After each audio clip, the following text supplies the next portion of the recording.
ओम श्री परमात्मने नमः। कहते हैं वह पथ क्या, पथिक कुशलता क्या, जिस पथ में बिखरे सूल न हो।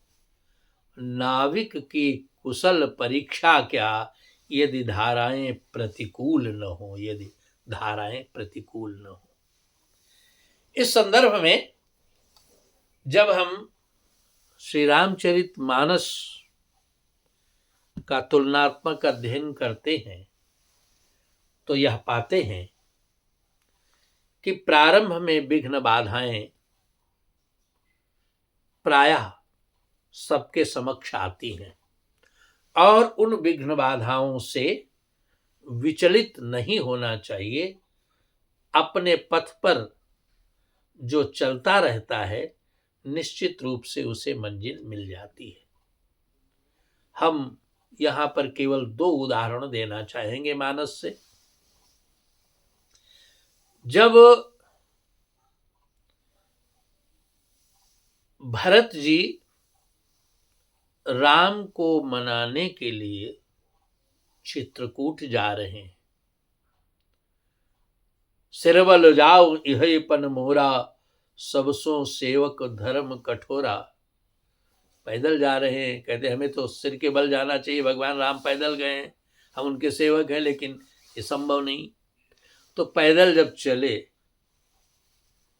तो झलका झलकत पायन कैसे, उनके पैरों में तलवों में फफोले पड़ गए।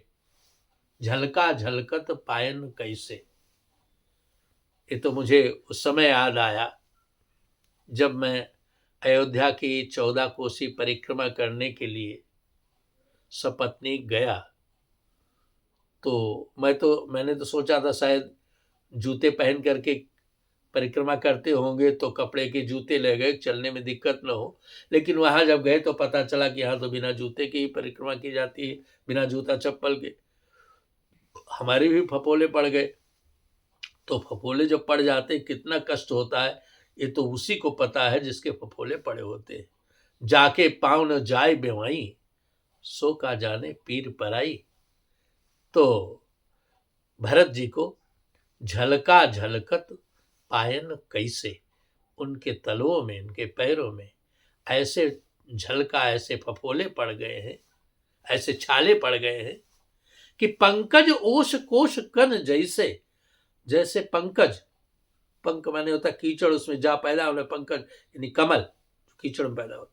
पंकज ओष कोश कन जैसे, जैसे कमल के ऊपर ओष की बूंद पड़ी होती है और मोती की तरह से झलकती है, दिखाई देती है अलग, वैसे ही भरत जी के तलों में फफोले पड़ गए। लेकिन हिम्मत नहीं हारे। मैं अपने युवा दोस्तों को बताना चाहता हूं युवा जीवन में बहुत संघर्ष करना पड़ता है। वो बड़े भाग्यशाली जिनके जीवन में कम संघर्ष आते हैं या नहीं आते हैं, लेकिन फिर भी कुछ न कुछ तो संघर्ष सबके जीवन में आते ही है। बिल्कुल निरापद तो कोई आज तक हुआ ही नहीं है। तो उन संघर्षों से घबराना नहीं चाहिए। झलका झलकत पायन कैसे, पंकज ओस कोसकन जैसे। किंतु वही भरत जब प्रयागराज पार कर जाते हैं, यानी उनकी परीक्षा हो जाती है, तो फिर उनके लिए मार्ग बड़ा सुगम हो जाता है। भगवान राम के लिए जो मार्ग था वो तो सुगम था ही, परमात्मा थे। तो उनके लिए तो लिखा है कि सब तरु फले राम हित लागी, ऋतु अरु कुरितु काल गति त्यागी। जितने भी वृक्ष थे वो फलने का उनके समय हो या न हो, लेकिन सब में फल लगे थे भगवान के लिए।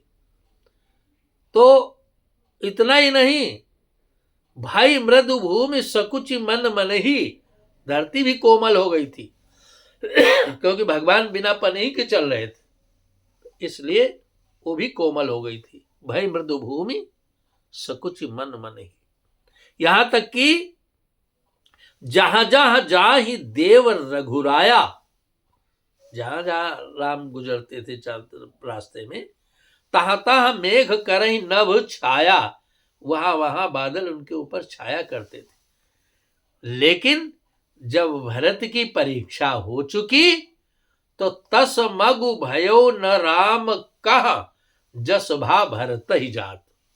भरत को इतना यानी राम से भी अच्छा सुगम मार्ग मिला, ऐसा राम के लिए भी नहीं था। राम के लिए जो सुविधाएं बताई गई, प्रकृति ने जो सहयोग किया, उससे भी कहीं अधिक अनुकूलता भरत को मिली। तो प्रारंभिक प्रतिकूलताओं से घबराना नहीं चाहिए। और मैंने बताया कि नाविक की धैर्य परीक्षा क्या, यदि धाराएं प्रतिकूल न हो।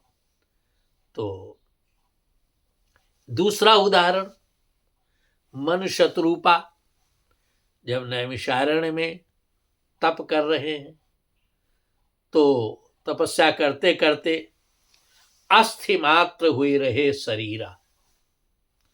शरीर जो है वो केवल हड्डियों का ढांचा रह गया। अस्थि मात्र हुई रहे शरीरा, तदपि मनाग मन ही नहीं पीरा। फिर भी उनके मन के अंदर मनाक माने थोड़ी सी भी पीड़ा नहीं है। लेकिन जब विचलित नहीं हुए तो शरीर फिर उनका जब सिद्धि प्राप्त हो गई, सफलता मिल गई, तो शरीर कैसा हो गया, जैसे कि हृष्ट पुष्ट तनु भये सुहाए। सुंदर शरीर हो गया, हृष्ट पुष्ट हो गया, हृष्ट पुष्ट तनु भये सुहाए, और मानव अब ही भवन ते आए, जैसे लगता हो कि अभी भी राजभवन से चले आ रहे हैं। तो इसलिए कभी भी प्रारंभिक परेशानियों से विचलित नहीं होना चाहिए, यही संदेश है।